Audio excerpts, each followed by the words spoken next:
इसके अलावा 7 करोड़ से जायद के तहफ़ को 58 लाख रुपए अदा करने की अपनी मलकियत में ले लिया गया है। बानी PTI ने दौरे इक़्तिदार में मिलने वाले 108 में से 58 तोहफे अपने पास ही रख लिए थे। तोशाखाना 2 केस है क्या, बानी और बुशरा बीबी पर इल्ज़ामात क्या हैं, इस रिपोर्ट में आपको दिखाते हैं। हार की कीमत 5 करोड़ 64 लाख 96 हज़ार। बालियों की कीमत 1 करोड़ 50 लाख 65 हज़ार 600 रुपए।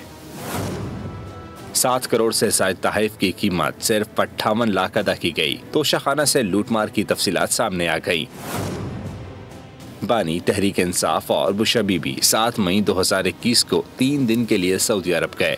वली अहद मोहम्मद बिन सलमान ने बल्गारी ज्वेलरी सेट तोहफे में दिया, जिसमें एक अंगूठी, एक कड़ा, एक हार और बालियों का एक जोड़ा शामिल था। बानी PTI और बुशरा बीबी ने ये ज़ेवरात गैर कानूनी तौर पर अपने पास रखे। बानी तहरीक इंसाफ ने इनामुल्लाह शाह के जरिए शुएब अब्बासी पर दबाव डालकर कम कीमत लगवाई। तोशाखाना कवानीन के मुताबिक काबिल अदायगी रकम 3 करोड़ 57 लाख 65 लाख 800 रुपए होनी चाहिए थी, लेकिन अदायगी सिर्फ 58 लाख की गई।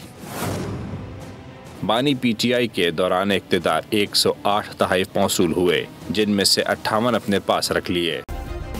सब्सक्राइब करें और बेल दबाएं ताकि कोई खबर रह न जाए।